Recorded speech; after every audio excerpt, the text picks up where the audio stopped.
Hello, everyone, and welcome on Zoom to our talk on the Rosetta Stone this afternoon.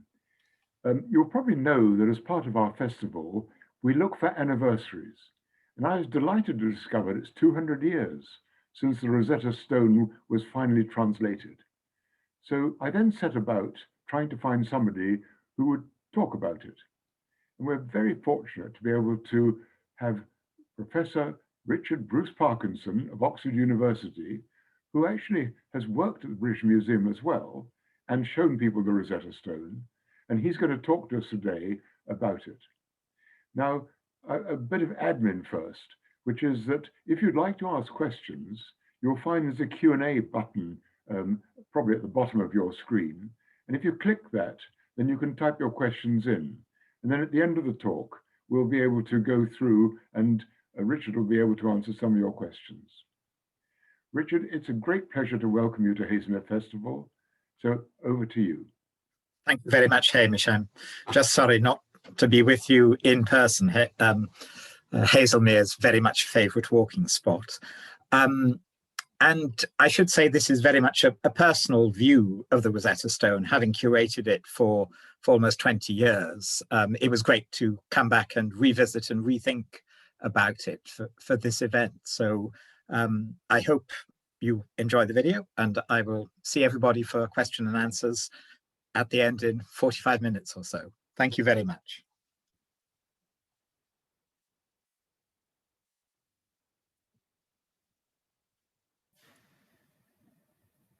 The Rosetta Stone has been described as perhaps the most famous piece of rock in the world, and not by an Egyptologist either. It's become the icon of deciphering ancient Egypt, and as Mary Beard has said, the stone itself and the decipherment that it allowed has come to be constructed as a talisman for the museum, for museum culture, and for the pastime that culture claims to embody. The stone acts as an almost mystical key to the hidden world of history. I'll talk a little about the techniques and the history of decipherment, but also about the stone as an object and its impact as an icon, and what that tells us about our ideas of deciphering an ancient culture, and about national heritage. The so-called Rosetta Stone is not entirely what it seems. Ancient Egyptian hieroglyphs, however, are immediately recognizable. They were intimately bound up with Egyptian culture and were never used elsewhere, although their appearance was imitated in the alphabetic script of the kingdoms of Kush, and they seem to have inspired the Proto-Sinaitic script, a probable distant ancestor to the modern alphabet. In Egypt, they were eventually replaced by Coptic, in which the Egyptian language was written with an adapted Greek alphabet.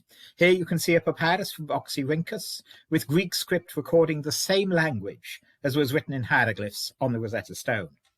Now, the last dated hieroglyphic inscription is found on the sacred island of Philae, coincidentally the home of an obelisk that played a role in the European decipherment of the script. This inscription was carved into the temple gateway erected earlier by Hadrian around AD 130. A gateway that leads towards the tomb of the god Osiris on the nearby island of Biga. It is a caption to a relief of the Nubian god Mandulis, and it reads, "Before Mandulis, son of Horus, by the hand of Nesmeta Archem, son of Nesmeta, the second priest of Isis, for all time and eternity, word spoken by Mandulis, lord of the Abaton, the tomb of Osiris, great god." An inscription in the cursive, more everyday Demotic script beside it repeats this and gives a few more details. I, Nesmeta Archem, the scribe of the house of writings of Isis, son of Nesmeta Parnachet, the second priest of Isis, and his mother Iseweret, I performed work on this figure of Mandulis for all time, because he is fair of face towards me. Today, the birthday of Osiris, his dedication feast, year 110.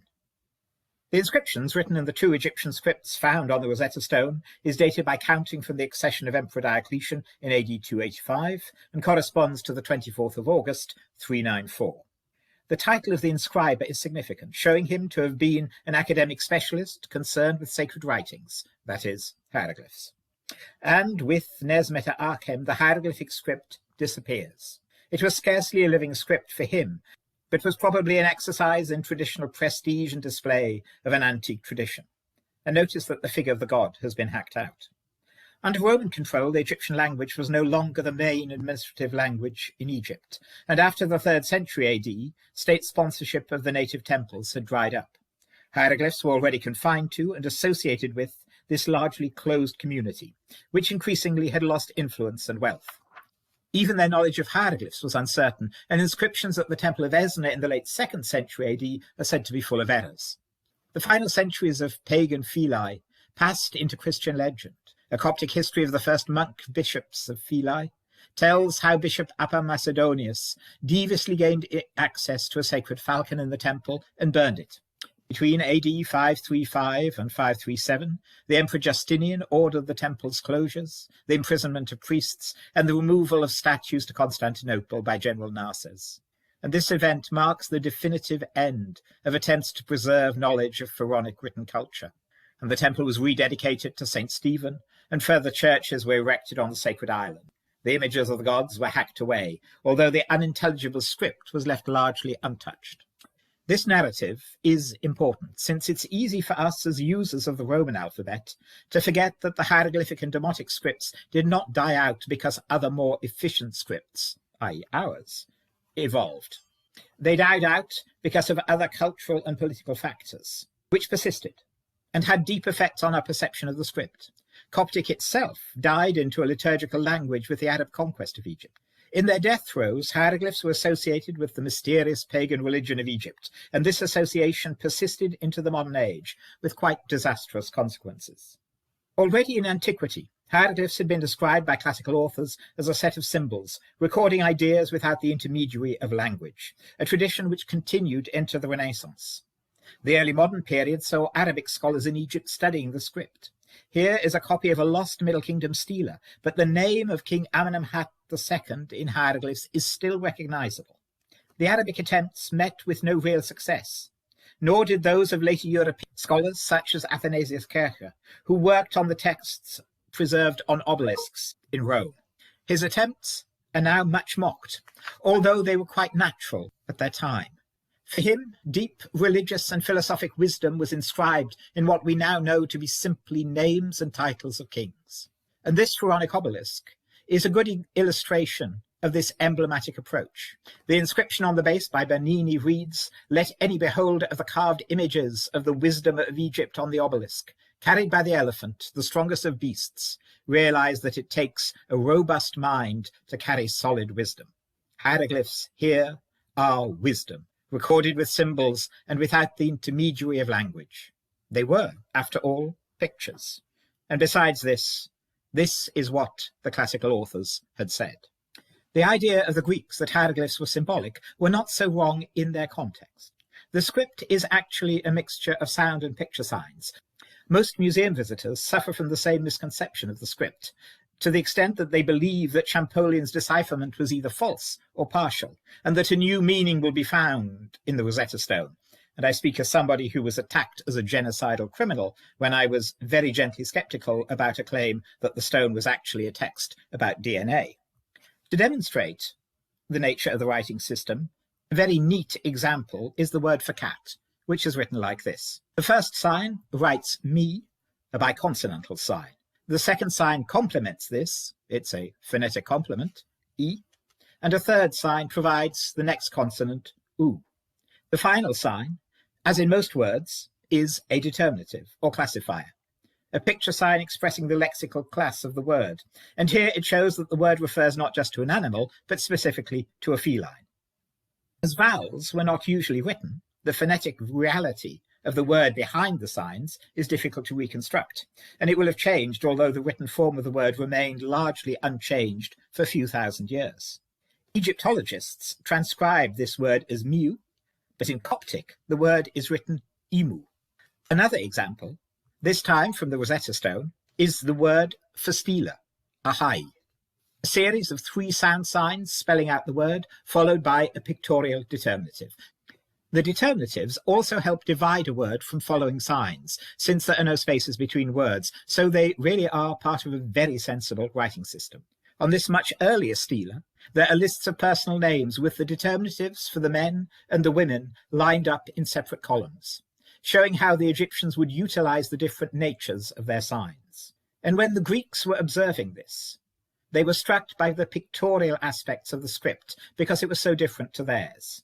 But this was also compounded by the fact that in the late form of the hieroglyphic script, as used in temples, the pictorial nature of the hieroglyphic signs had been reanimated with visual puns into an almost theological style of calligraphy, as in a hymn in the Temple of Esna from the 2nd century AD, where the name and epithets of the ram god Chnum were written with a multiplicity of punning ram signs. By this period, cursive demotic had taken over the practical role of hieroglyphs as a writing system, hence its name, and the monumental aesthetic character of hieroglyphs was free to expand into this virtuosic graphic poetry.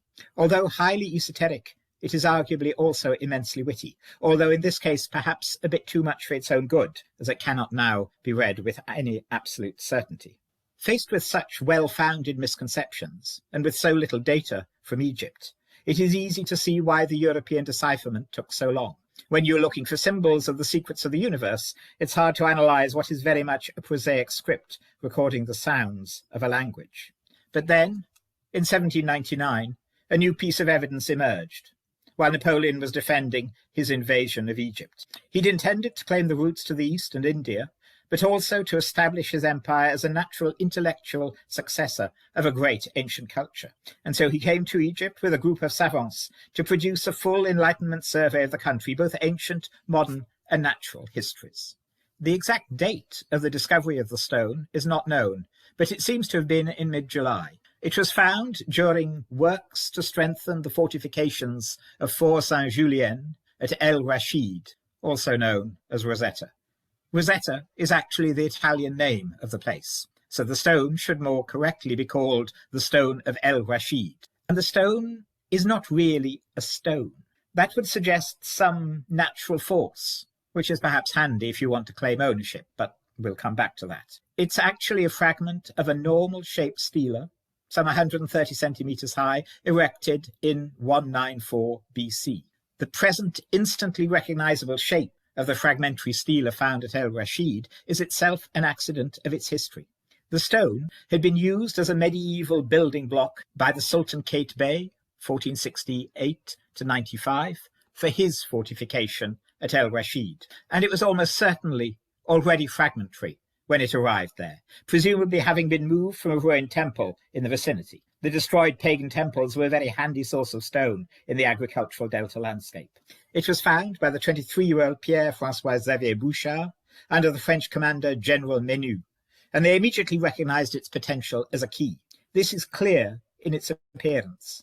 On it is inscribed a text, a priestly decree, concerning the newly crowned boy king Ptolemy V Epiphanes, in 3 scripts, 14 surviving lines of hieroglyphic, 32 of Demotic, and 53 of Greek. The Greek was easily legible to educated Europeans, and it confirmed what one could guess, that the 3 different parallel scripts recorded the same content, a priestly decree to be inscribed in all 3 scripts and placed in all of the temples of the country, a sort of granodiorite ministerial tweet. And here you can see the key phrase in the Egyptian hieroglyphs. And the choice of 3 scripts was due to the historical context. The country was governed by Greeks, the Ptolemaic dynasty, but it also included a traditional priestly class, a potential source of dissident activity, which had recently destabilized the southern heartland of the country. The priests will support and honor the new king with a royal cult in the temples in return for financial favors. It is a grandiose deal about a tax break, produced in the multicultural political world of Ptolemaic Alexandria. The stone was quickly transported by the French to their institute in Cairo. Here copies were made, including by simply using the stone as a printing block. Very colonialist, but quite effective when you can't understand the script you are meant to be copying. And traces of their printer's ink even now still survives inside the incised texts. After the French were defeated, under the Treaty of Alexandria signed by French, English and Egyptian leaders, the stone was eventually surrendered to the English. It was a time of some turmoil among the French. The savants were not so popular with the military commander, but after a struggle, they reached a deal to keep their notes, which later formed the basis of their survey, the magnificent Description de l'Egypte. As always, accounts of what happened differ. But one member of the official English party to whom the stone was eventually surrendered, the Reverend Edward Daniel Clarke, 1769 to 1822, provides a narrative of his dealings with the outraged French general. We remained near the outside of the tent. and soon heard the French general's voice elevated, as usual, and in strong terms of indignation remonstrating against the injustice of the demands made upon him. The words "jamais on n'a pillé le monde" diverted us highly as coming from a leader of plunder and devastation. Menu claimed the stone was his personal property, as much as the linen of his wardrobe or his embroidered saddles. The stone was eventually handed over to the military party in an Alexandrian street from its hiding place under mats in a warehouse with Menu's other baggage. This and other antiquities set sail for England on the HMS Egyptienne, and later the texts were painted on the sides of the stela that you see here, recording the nationalistic attitudes of the time, captured in Egypt by the British Army, and then presented by King George III. When it first arrived in London in February 1802, it was placed in the Society of Antiquaries, who in July decided to have plaster casts taken following a sulphur cast. These were sent to the universities of Oxford, Cambridge, Edinburgh and Dublin. This is one that actually survives in Edinburgh. Further casts and copies seem to have been made over the next few years. I mention these since such publication and copies were much more important than the stone itself in enabling a study of hieroglyphs. And the stone itself entered the British Museum in June 1803, where it has remained on public display ever since, except once, when it was lent to Paris for the anniversary of Champollion's birth in the 1970s. An idea of the stela's original context can be gained from the sacred island of Philae, where rock-cut stela still stands in the outer courtyard of the Temple of Isis there. The texts on the stela from El Rashid are far from unique, but one of many inscriptions recording bilingual and trilingual priestly decrees. Another better preserved example is the so-called Canopus decree, and this gives us a good idea of what the Rosetta Stone would have looked like before it was shattered.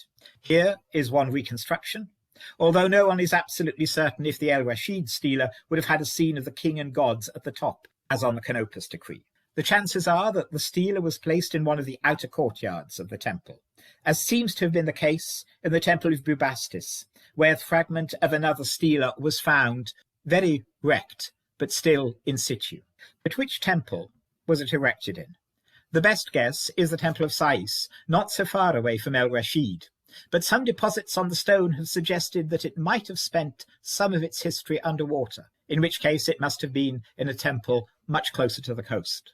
The text of the decree, however, was almost certainly composed in Alexandria, the capital of memory, celebrated by modern authors such as Forster and Durrell, and a multicultural metropolis that was predominantly Hellenistic and not Egyptian in its visual culture. Now, on the stela, the middle script, Demotic, was the everyday administrative language of literate Egyptians, and is essentially a cursive, a very cursive, version of hieroglyphs. But the hieroglyphs were aimed at the gods and history, and the phrasing of this version of the text is deliberately archaizing, stressing that it belongs to the grand long tradition of native Egyptian history. The pharaonic script was given precedence at the top, as it was destined for a temple, and the stela is probably carved in that cultural setting. I'm told that the Greek inscription has a lot more mistakes. The text of the decree itself was probably composed primarily in Greek and Demotic, in a multilingual process, rather like modern EU legislation. So the stela is embedded in political history from the very start, and has remained so as it's progressed through time. It was created and discovered in periods of political intercultural tensions and turbulences. And of course, this political life does not end with its acquisition by the museum. The stela has not only continually moved, but has also been reshaped. Initially, it will have been overturned and broken when its temple was closed and demolished by Christians. But museum displays have also appropriated it and reshaped it. When it entered the British Museum, it was laid out at an angle and presented as a black and white text spread out as on a desk to be read. As I said, the French had already literally used it as a printing block, so this display is not so surprising. But its signs were also filled with white chalk as a procedure designed to make the text more legible. And in this way, the Egyptian inscription was really subsumed into the European world of black and white textuality. The black colour of the stone was caused by the application of wax, intended to help preserve the surface, but which also absorbed dirt from the London atmosphere, and also from the fingers of museum visitors reaching out to touch it. The story of the decipherment that's given it such an irresistible iconic appeal has been much told, but the course of events has also been obscured by the rivalry between the two main participants and the understatement of the work of others, which was of fundamental importance. And this all reflects a cult of personality rather than a sense of growing historical knowledge. The tale is usually dominated by the English polymath Thomas Young, 1773 to 1829, and the French scholar Champollion, 1790 to 1832, and also by the hieroglyphic script, although the Demotic script was also deciphered and played an immense part in the whole process, especially since no one was misled by its pictographic nature. Now, Thomas Young was a phenomenal polymath, the last man who knew everything. As a classically educated English gentleman, he, of course, regarded the hieroglyphic script as symbolic, as the classical authors had said.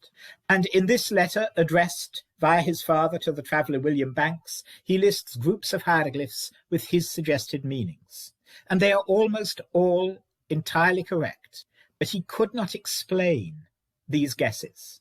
Now, other scholars had guessed that the signs contained in rings in hieroglyphs might be royal names, and that of King Ptolemy on the Rosetta Stone allowed parts of an alphabet to start to be deciphered.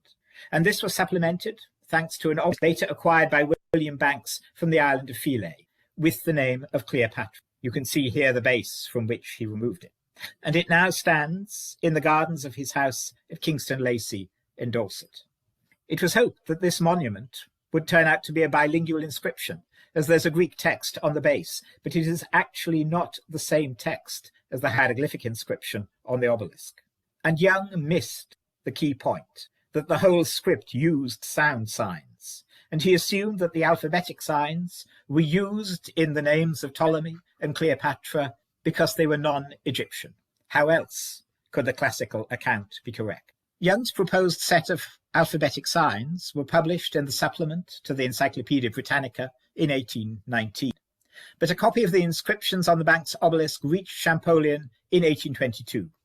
And he arrived at the same conclusion as Young about alphabetic signs. And he went further from the known 14 signs to decipher the cartouches of other members of the Ptolemaic dynasty and of the Roman emperors, expanding the alphabet as he progressed, step by step.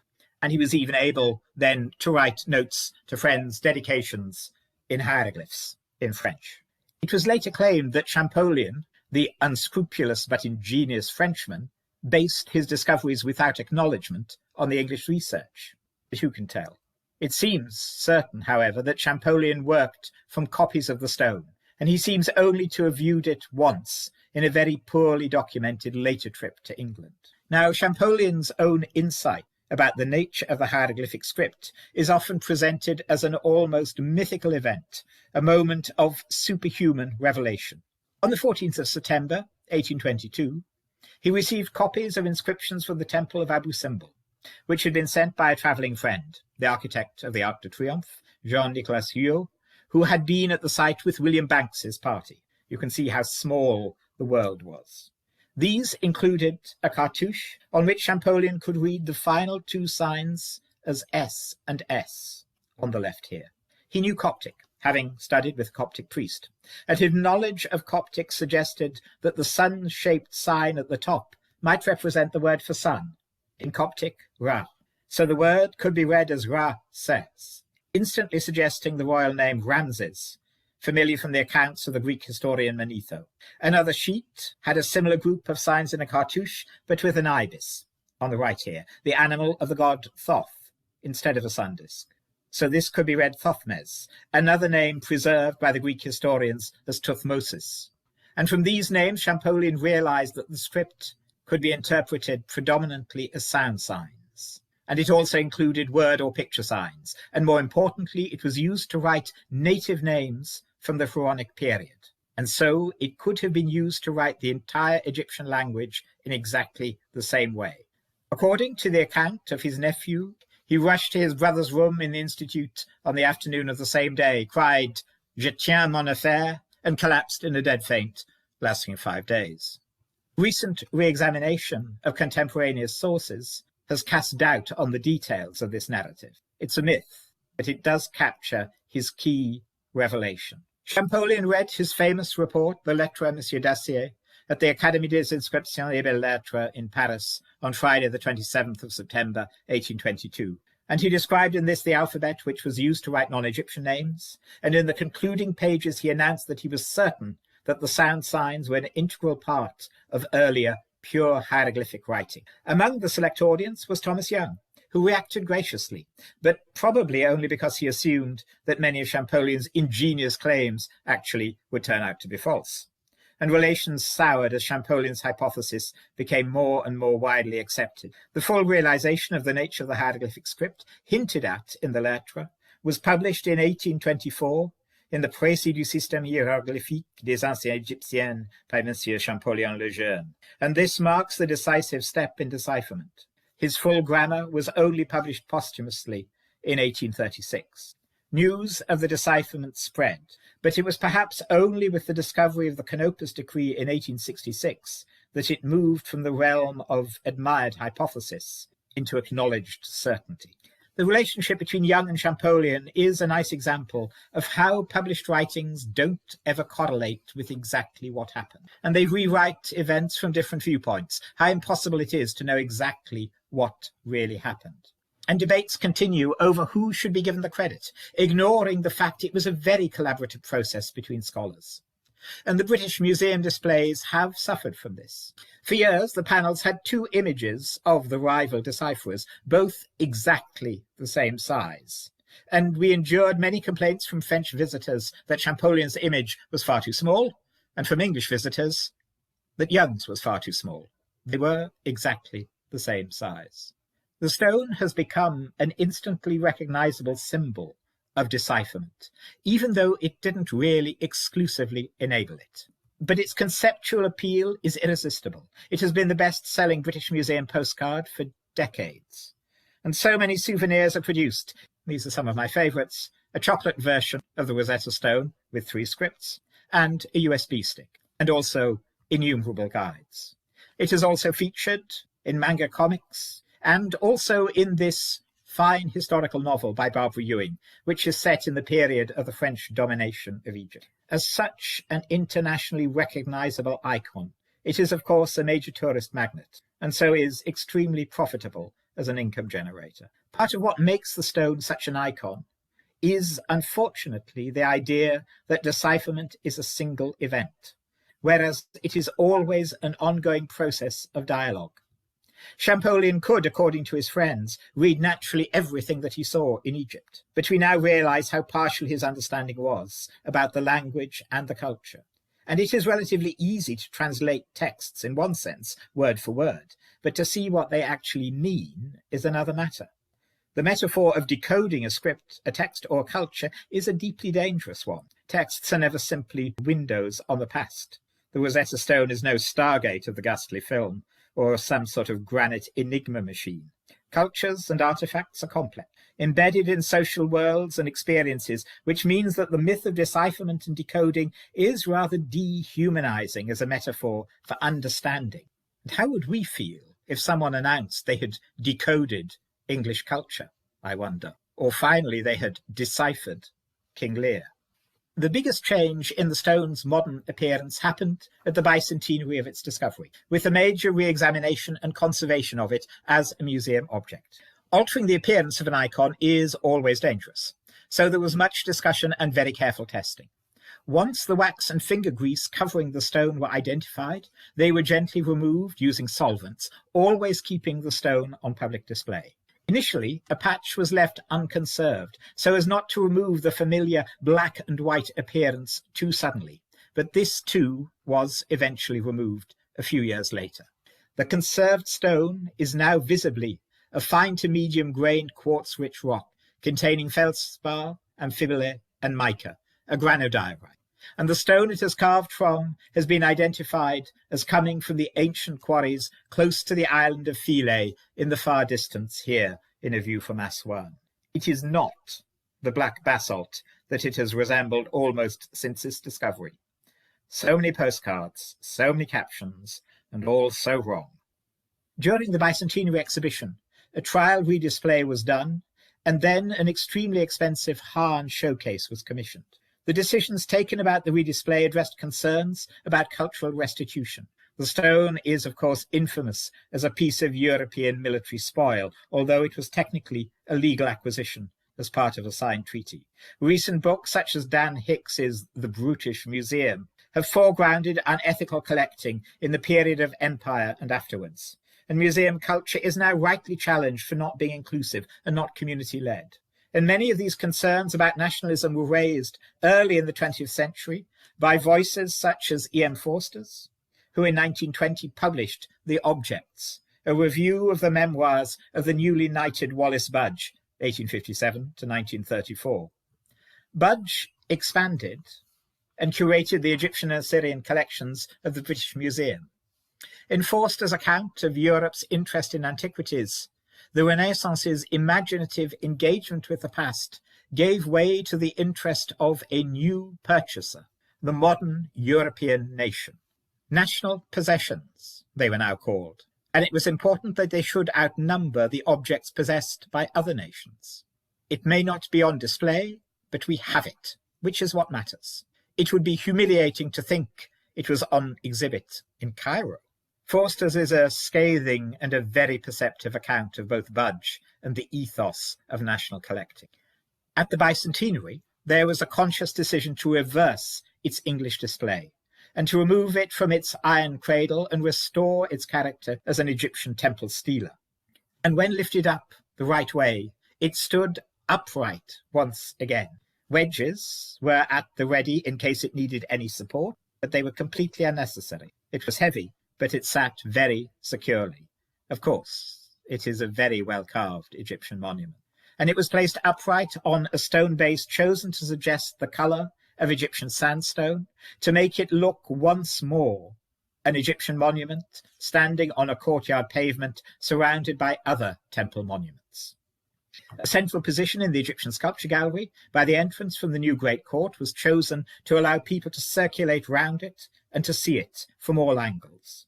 The back of the stela is now visible, and people can see that it was never given a smooth finish, showing that it was designed to be placed up against a wall in a temple courtyard. Before, with the old display, the gallery warders were constantly being asked, "Where is the Rosetta Stone? Is that it?" So many visitors knew its significance, but few of them knew what it actually looked like, something that shows how much an idea can capture people's imagination. Now, all that has stopped, and no label was ever needed on the outside of the case. A replica of the stone was placed in the old cradle and is now displayed in the period setting of the King's Library, allowing people to still touch a version of the stone and to see it as it was historically displayed. And the replica keeps needing to be repainted due to people touching this irresistible icon and all it stands for in their imagination. And yet the display is still felt to be inherently a display of imperial acquisition and triumph. In recent years, the young Egyptian Egyptologist Heber Gawat has written wonderfully about the engagement of modern Egyptians and their exclusion from European narratives about Egyptology. The current British Museum display has been said to celebrate European Egyptology at the expense of Egyptian interest in pharaonic history.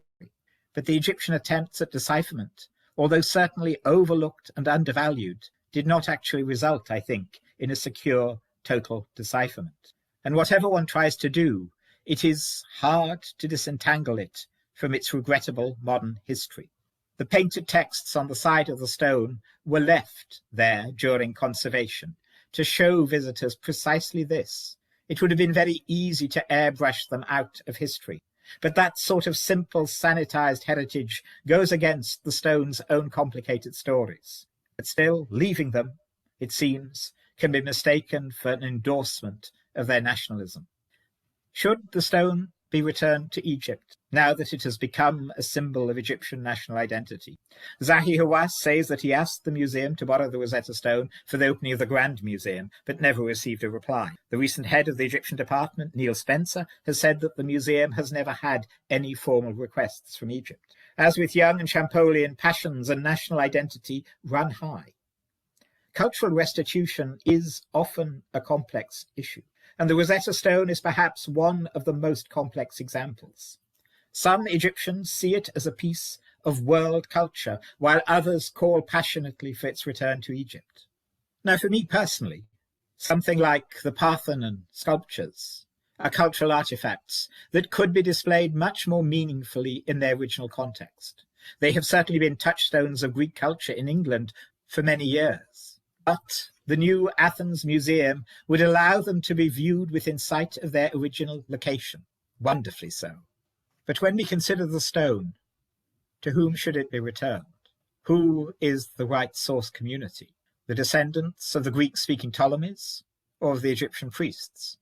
It was discovered in El Rashid, but it was not erected there, and we don't know for certain which temple was its first home. Its very name, Rosetta, is part of its colonialist history. For me, the magnificent new library in Alexandria would be the most appropriate home, itself a symbolic embodiment of all the world's learning. But the stone's significance itself largely derives from the fact it was created in a multicultural culture and was discovered in an international war. Without its acquisition by the European powers, it would just be another fragmentary copy of a priestly decree. It was exported legally, though, of course, not necessarily ethically. It was authorized by the then Egyptian government of Egypt, which was Turkish, not Egyptian, but one can't always choose which of one's governments one recognizes with hindsight. To reverse this journey into Europe might be to dismantle the history that itself created its cultural significance. The Rosetta Stone helped inspire the European decipherment only because it travelled across war-torn Europe. As I've suggested, the stone is only a symbol of the European decipherment that was actually enabled by many other factors. The lump of stone has acquired a cultural life of its own through its travels. And so it gets complicated to unpick and right these political wrongs and these cultural histories. One thing is certain. Museums do need to decolonize and acknowledge their entanglement with the past histories of empire and the ongoing histories of global capitalism and inequality, as seen in these recent studies.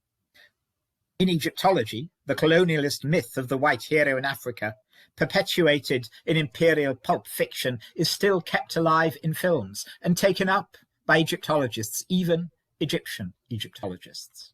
As Akasha Eldali has shown, the study of Egypt did not begin with the European invasion, but was truly international from the start.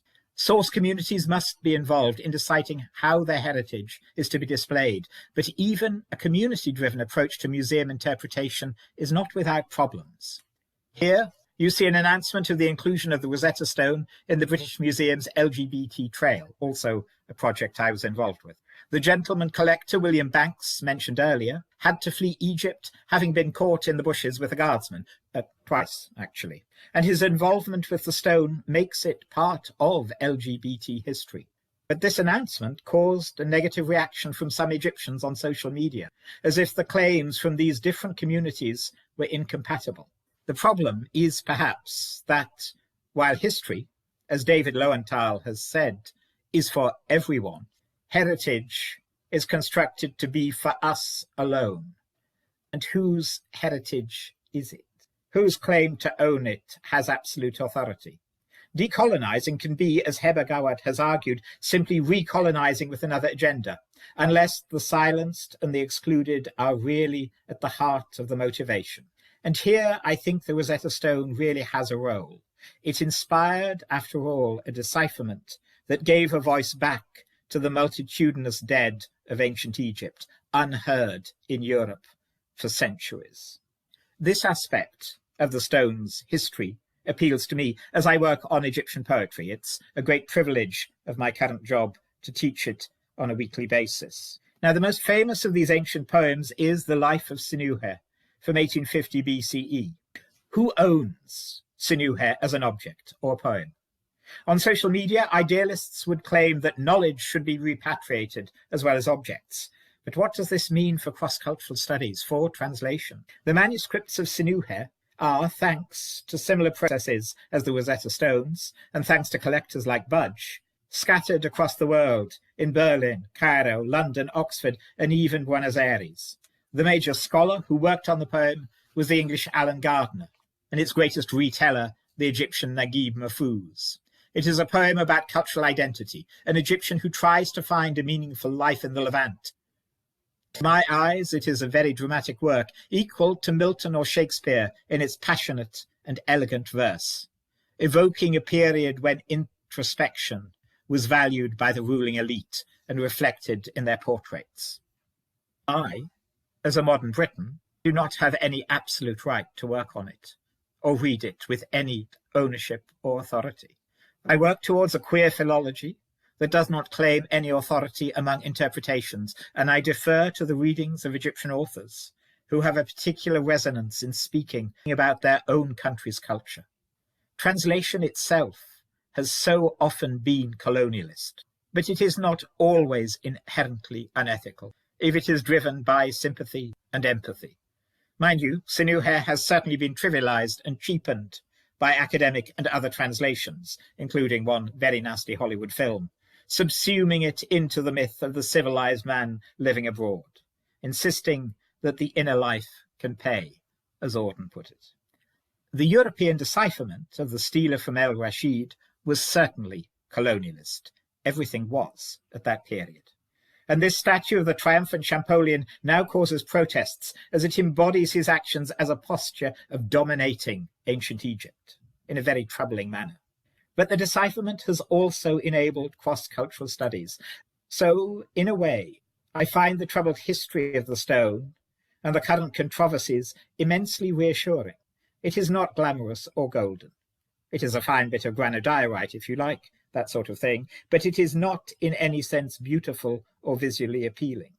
And yet it still inspires people with the idea of translation and communication. After all the competing power struggles of Ptolemaic Egypt, the international wars of the 19th century, and the horrific histories of colonialist academia, the stone is still something people want to own, not only on bitter national levels, but also on a personal level, with tea towels, mugs, and the like. The evils of nationalism cannot be overstated in the way they hinder scholarship, and Egypt itself is of course not immune from these evils, like any other nation. The stone's ghastly contested history has shaped the broken stela into a symbol of our desire to engage with other cultures and other languages in their own words, which is never easy, always complicated, always compromised. But it is still an idea that captivates humanity. And so its name was used on a space probe, taking it into parts of the universe unimagined by its ancient creators. Battered by the forces that led to its creation and the creation of its modern significance, it suggests that empathy and understanding can result from history as well as inequality and colonialism. And so I think of it as an artifact that can inspire immense optimism. But it's easy for me, as a white middle-class man, descendant of the victors, to take that perspective. I'm also gay, northern, and disabled, so I know a little of why that convenient perspective is not always so acceptable at first hand. And think for a moment how this optimistic narrative implicates us all. We're talking about the anniversary of decipherment. Decipherment, as I've said, is a limiting way of conceiving the process of reimagining another culture, although it's better than the ghastly idea of code break. And no matter how we configure or nuance that, the anniversary commemorates the European moment of revelation rather than what was revealed. And so our perspective is tainted by a colonialist position. It's a significant anniversary, but also a multivalent one. 2022 is also the anniversary of Tutankhamun's tomb, a stunningly preserved find that is recorded in Carter's archive in the Griffith Institute of Oxford, and this will be exhibited in the Bodleian in 2022. But the discovery was also implicated in the colonialist stereotype of golden mummies, and the archive's images have often been used as a nostalgic, nationalistic vision of vintage archaeology.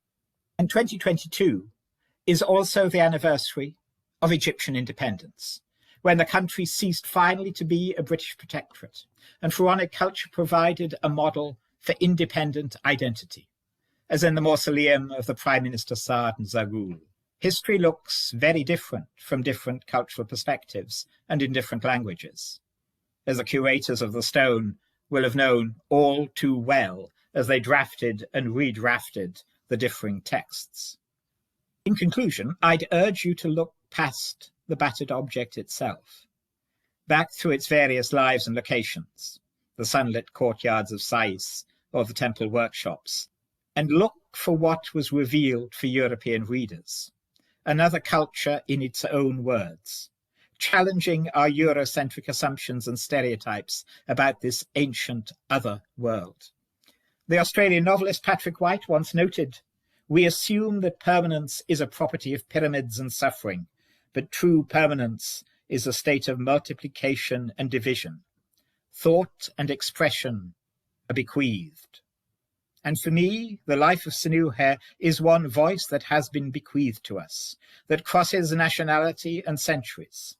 And when it is translated and performed by actors, and here you can see Barbara Ewing of Rosetta, we can still hear with amazing immediacy a voice that is both distinctly Egyptian, but also a voice of common shared humanity, expressing emotions that we can recognize even here, even now.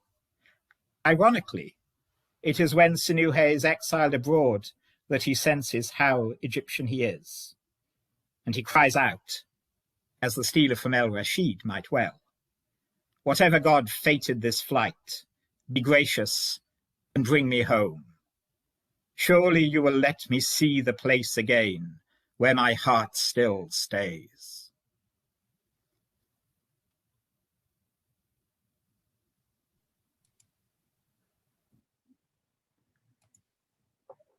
Richard, thank you very much for that. Absolutely splendid. Now, I've only seen one question arising, but we are open now for questions to Richard. And so if you'd like to ask him a question, perhaps you'd click the Q&A button at the bottom of your screens and then type in a question. Richard, can you see? I think you can see the questions. I can, yes. Yes, I'm very happy to answer anything people want to know. The question that's come in so far is, can the ancient Egyptian language be pronounced or spoken from the knowledge of hieroglyphs? And it can to a certain degree, in that the hieroglyphic script writes the consonants of the language. But what this means is that the vowels are anybody's guess, which is why, for example, you could, the anecdote goes, see the name of Ramses II spelt 5 different ways in the Egyptian Sculpture Gallery labels at the British Museum. Without the vowels, it is extraordinarily hard. The word for cat, meow, mew, in Coptic it has the vowels of emu, which is probably much closer to how it sounded. So we really are struggling in the dark. Coptic is the best guess for reconstructing the vowels, but it's never managed to be more than a guess. I'm amused that the cat sounds like meow. I mean, it's a gift for people writing explanation panels, I must say. If only it was actually mentioned on the Rosetta Stone itself, we'd be extremely, extremely happy. Richard, there's another question. Yeah. Which is, how is the stone made, and was it basically hammer and chisel, and is there any artistic flair in the script?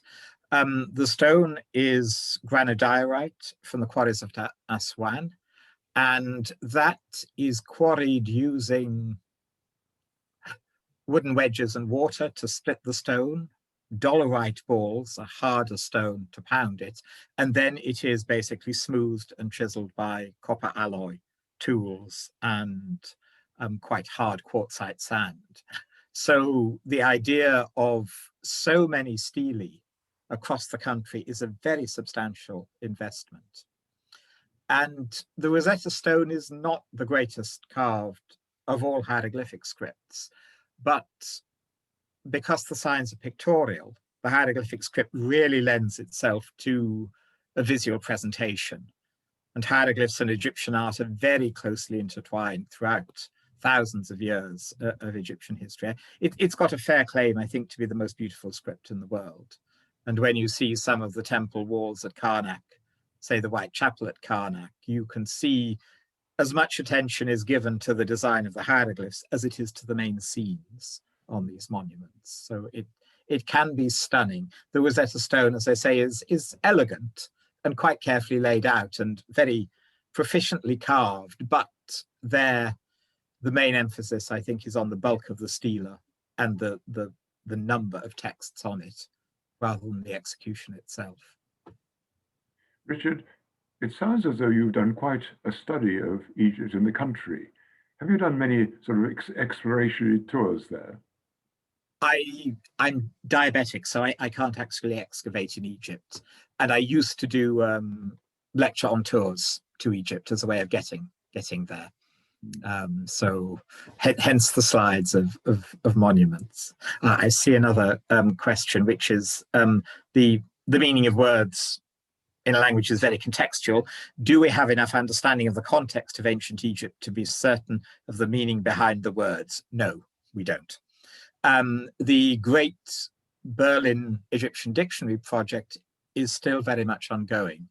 And for some words, the basic meaning is still quite far from certain. And this is particularly true of technical terms like the words for names of various plants. What interests me slightly more is the words, which is the vast majority, where we know the basic meaning, but we don't quite get the emotional nuances. So in reading poetry, to get the full background context is often still very hard. For the word on the Rosette Stone, aha, a stela, it's fairly clear exactly what type of monument that refers to. But when one's talking about, say, the ancient Egyptian word for meadow, exactly what sort of overtones and nuances that had, that still requires quite a lot of work, of reading text after text after text, gathering examples together and trying to work out quite what the word would have meant to people as they were reading it. Do we have more questions? Well, Richard, it remains to me to thank you most warmly for... Oh, sorry, I haven't scrolled down. Yes, oh, yes. Oh, that's very kind, the thank. Have any other similar stones that assist translation of hieroglyphs been found? The answer to that is yes. The priestly decrees that were written in bilingual and trilingual form helped confirm Champolin's decipherment immensely. Nowadays, translation is mostly assisted by this comparing of different texts. And I have no idea why the gods are so angry to cause a thunderstorm in Haslemere, but they're certainly angry in London as well. There's a lot of background rumbling here, so thank you. I should just mention, not so much a question, but a remark by Fiona Wilkie, who says that she wants to thank you, not just for your inspiring talk, but also the sensitive way that you address the colonial histories and the ethics of handling that. And I much appreciate that as well. It's very well said, Fiona. Thank you. It's a hard matter to deal with, I think, but it's something that has to be faced in any aspect of Egyptology, I think. So thank you. I'll give them a couple of minutes. No, I think not. So, Richard, as I began to say before, thank you again for such an inspiring talk. I mean, to say it's a work of huge scholarship is putting it mildly. I think we're in admiration of your knowledge and the way you put it across. So, thank you. On behalf of all of us, thank you very much and very best wishes. Thank you very much for inviting me. It's been a great pleasure. Thank you. Oh, sorry. Can I just say an admin thing at the end, which is that my video was interrupted by a thunderstorm, and it may be others were as well, but we will be sending out a link so that your talk can be watched again if anybody had got disturbed in the middle. Thank you, Richard. Thank you again. Thank you.